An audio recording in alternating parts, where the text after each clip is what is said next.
अस्सलाम वालेकुम। So in this video we are going to study about the nerve injuries and gait abnormalities. ठीक है, सबसे पहली नर्व जो हम डिस्कस करेंगे वो है सुपीरियर ग्लूटियल नर्व की इंजरी। ठीक है, सुपीरियर ग्लूटियल नर्व जो थी, ठीक है, हमने प्रीवियस लेक्चर में डिस्कस किया कि सुपीरियर ग्लूटियल नर्व जो होती है वो हमारे कौन से मसल्स को सप्लाई करती है, ग्लूटियस मीडियस, ग्लूटियस मिनिमस और टेंसर फेशिया मसल्स होते हैं, ठीक है, उनको सप्लाई करती है। ठीक है, और उसका मेन एक्शन क्या था, जो इसका मेन एक्शन था, ठीक है, वो हमारे पास था स्टेबिलिटी ऑफ पेल्विस,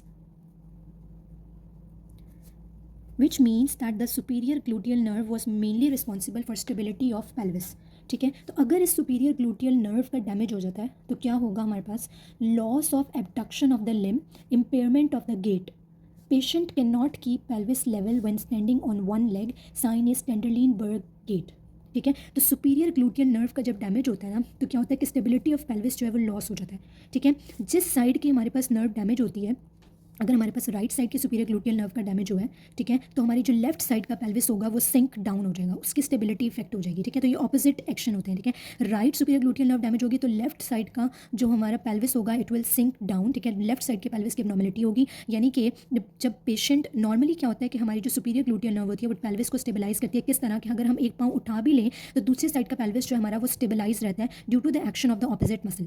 अगर सुपीरियर ग्लूटियल नर्व की इंजरी हो जाए, ठीक है, तो जब पेशेंट अपना एक पाँव उठाता है, ठीक है, तो जो इफेक्टेड साइट होती है, ठीक है, जिस तरफ की नर्व डैमेज हुई होती है, उसके ऑपोजिट साइड का जो पेल्विस होता है, ठीक है, वो सिंक डाउनवर्ड हो जाता है, यानी कि पेशेंट अपने पेल्विस को स्टेबलाइज नहीं कर सकता। ठीक है, इस गेट को हम क्या कहते हैं, टेंडरलिन-बर्ग गेट कहते हैं। ठीक है, टेंडरलिन-बर्ग गेट होती है, ठीक है, जो कि एक टिपिकल साइन है due to damage to the superior gluteal nerve when the patient can not keep the pelvis level when standing on one leg, यानी कि जब वो एक टांग के ऊपर खड़ा होगा, ठीक है, तो अपने पेल्विस को स्टेबलाइज नहीं कर सकता। क्यों? क्योंकि सुपीरियर ग्लूटियल नर्व का डैमेज है और मसल्स ग्लूटियस मीडियस और ग्लूटियस मिनिमस जो थे mainly stability of the pelvis को मेंटेन करें, उनका डैमेज हो गया, उनका पैरालिसिस हो गया due to damage to the superior gluteal nerve.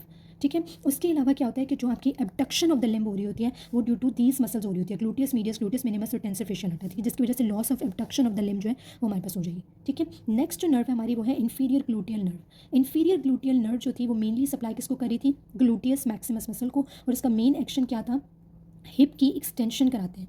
ठीक है, क्योंकि ये हिप की एक्सटेंशन करा रहा था, ठीक है, तो क्या होगा, जब इंफीरियर ग्लूटियल नर्व का डैमेज होगा, ठीक है, तो हिप एक्सटेंशन जो होगी वो वीक हो जाएगी। ठीक है, और patient has difficulty in rising from a sitting position और क्लाइंबिंग स्टेयर्स। ठीक है, this both are important MCQs कि difficulty in rising from sitting position and climbing stairs किस नर्व के डैमेज की वजह से होती है, इंफीरियर ग्लूटियल नर्व के डैमेज की वजह से होती है, और कौन सा मसल पैरालाइज होता है, तो इसमें हमने ये याद रखना है कि ग्लूटियस मैक्सिमस मसल जो है उसका पैरालिसिस होता है, और नर्व कौन सी होती है, इंफीरियर ग्लूटियल नर्व होती है, और difficulty in arising from sitting position, ठीक है, टू स्टैंडिंग पोजीशन और क्लाइंबिंग स्टेयर्स में डिफिकल्टी होती है due to damage to the inferior gluteal nerve. ठीक है, नेक्स्ट नर्व जो हम डिस्कस करेंगे इट इज़ फेमरल नर्व।